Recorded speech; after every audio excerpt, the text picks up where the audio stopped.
Ilmu tidak boleh dikhususkan kepada penguasa dan orang-orang kaya. Tidak boleh.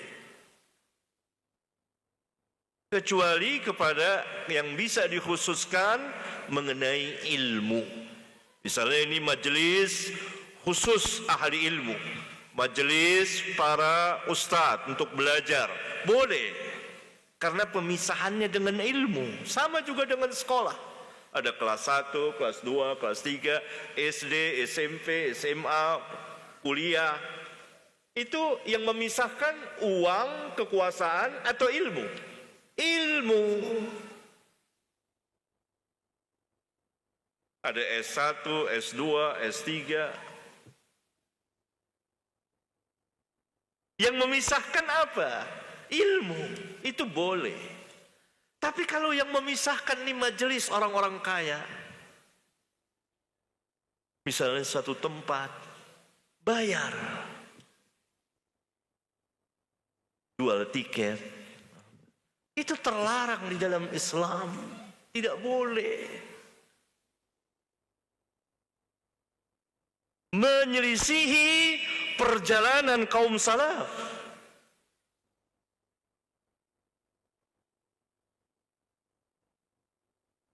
Sekarang ada berbayar, tiket dijual seperti konser.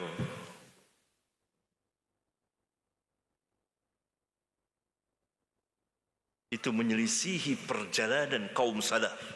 Tidak ragu lagi. Dan itu bukan atas nama sunnah. Pemisahan tidak boleh, pemisahan majelis tidak boleh dengan uang. Kalau berbayar, berapa banyak saudara-saudara kita yang tidak bisa ikut? Uang sangat berharga. Orang 100.000 saja sangat berharga. Ini tiketnya berapa? Berapa tiketnya? Hah? Tiketnya? Dijual tiket.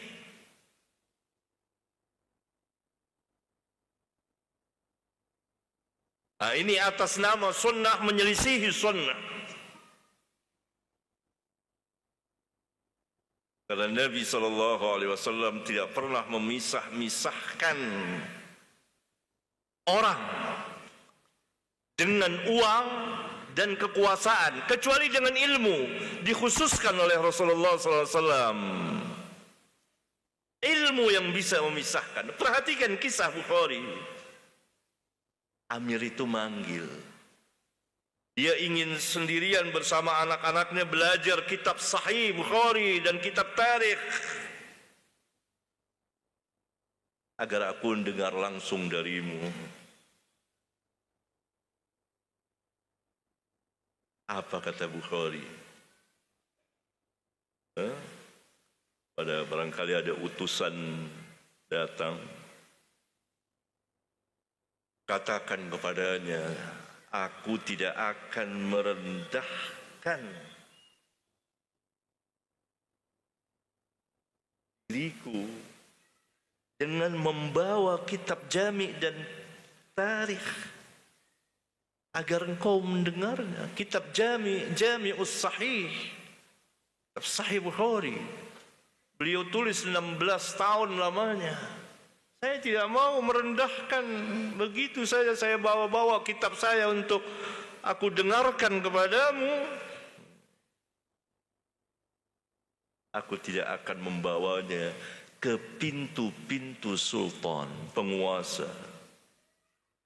Jika dia punya hajat, Bukhari, sesuatu, maka silahkan datang ke masjidku atau ke rumahku, silahkan.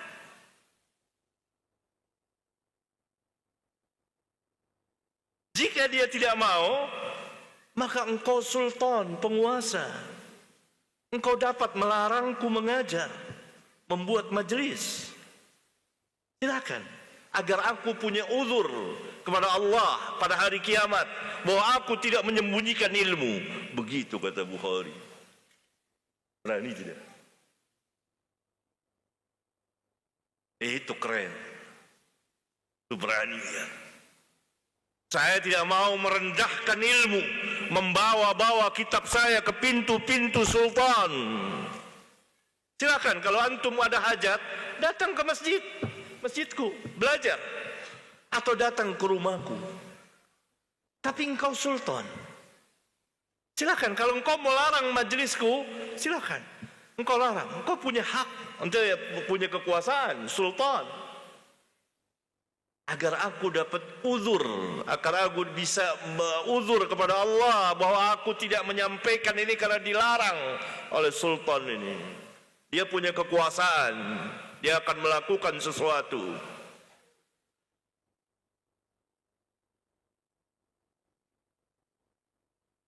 Aku tidak akan menyembunyikan ilmu. Maka jadi liarlah antara Bukhari dengan penguasa itu. Bukhari diusir. Keluar Bukhari dari Bukhara. Singgah di satu tempat dan di situ beliau wafat. Begitu Bukhari. Dia tidak mau memisah-misahkan ilmu sehingga dia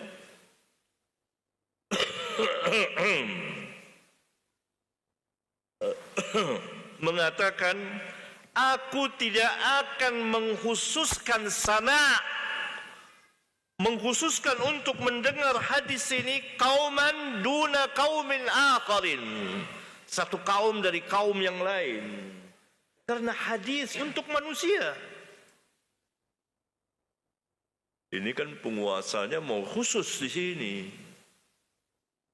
Nah, kalau antum buat majelis berbayar, antum mengkhususkan orang-orang tertentu yang sanggup bayar,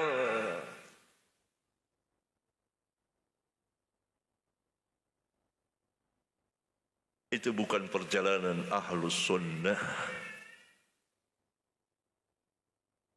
Apalagi antum buat seperti teater drama, antum bergaya dengan gaya ahli bid'ah.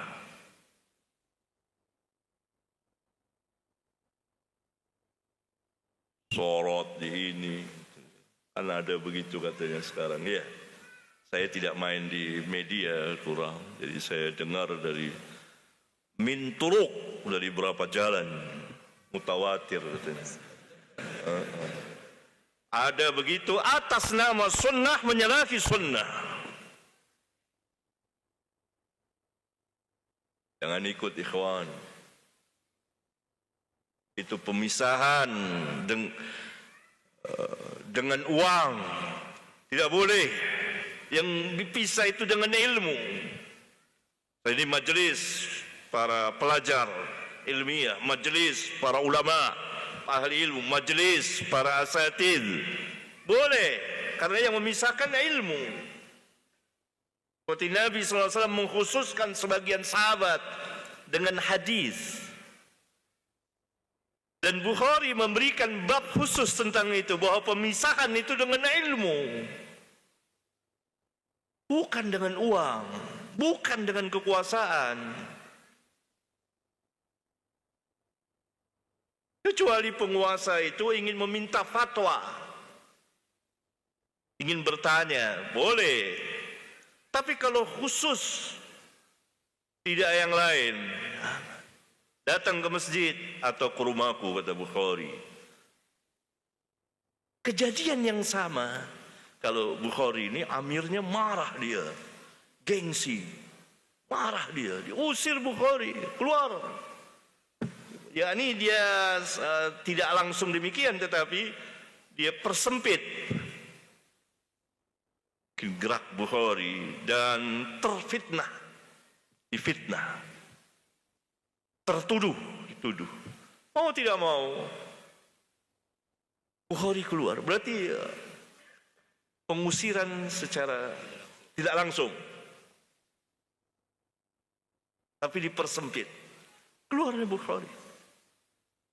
Bumi sudah sempit bagi dia. Dia singgah di satu tempat dekat Samarkand. Dari Uzbekistan ada daerah Samarkand. Sebelum Samarkand kalau tidak salah.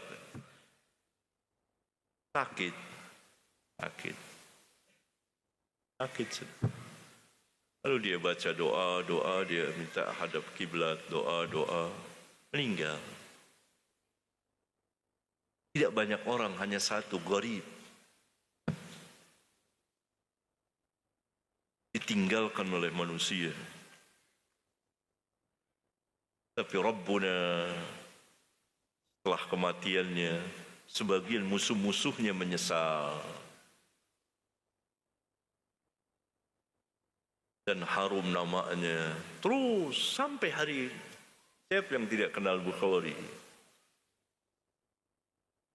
Dia tidak mau merendahkan hadis. Dia tidak mau memisahkan satu orang dengan orang yang lain karena kekuasaan, karena uang. Kejadian yang sama ada pada sahabatnya Imam Abu Daud juga, oleh Amir juga. Tapi Amirnya beda dengan Amir Bukhara. Ini Amir Basrah. Amir datang ke Imam Abu Daud, minta 3 perkara. Pertama, agar imam tinggal saja di Basrah. Kata Imam Abu Daud, baik, saya tinggal sini, tak masalah. Yang kedua saya lupa, tidak ingat sekarang.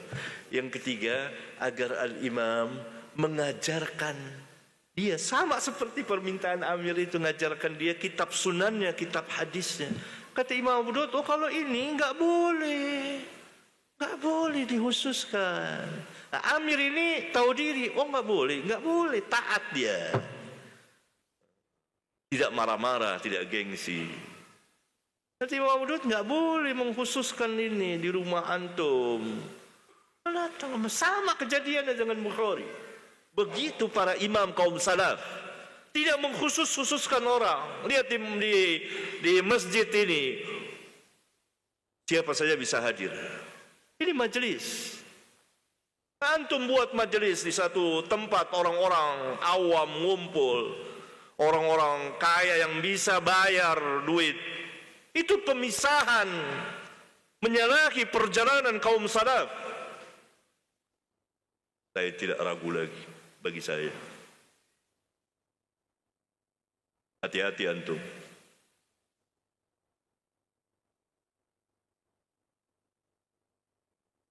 Ya.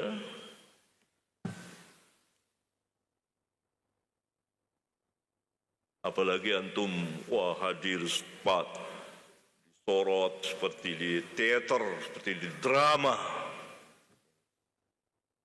Dan kalau di tempat-tempat teater, di drama seperti itu, disorot. Itu antum bergaya dengan gaya ahli bid'ah. Apa? Ta'zimus syuyukh. Untuk membesarkan syuyukhnya. Bukan dakwah, ad-da'wah ilallah.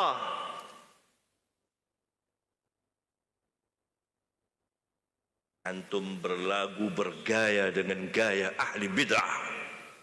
Saya tidak ragu lagi, saya. Karena begitulah sebagian dari ahli bid'ah agar dibesarkan oleh murid-muridnya. Ta'zimus syuyukh.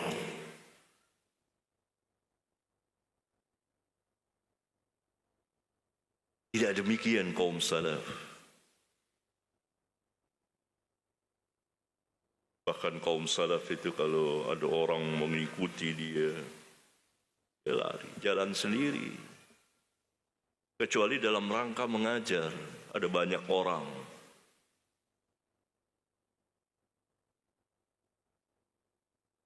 Ya, nah ini menyalahi sunnah atas nama ahlus sunnah.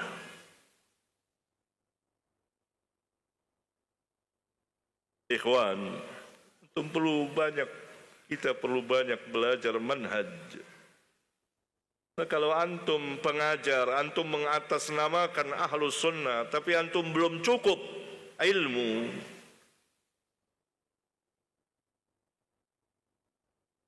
antum menodai ahlus sunnah itu. Ya.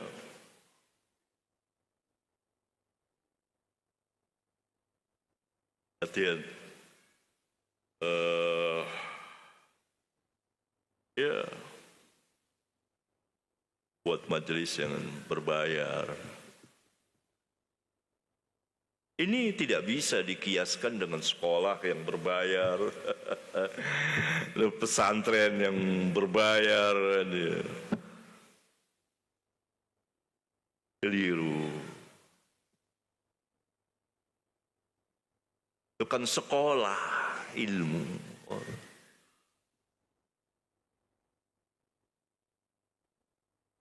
Ya, masa dikiaskan begitu? Ini tidak pernah belajar usul atau terjadi kerusakan yang parah pada usulnya. Ya, ini dia.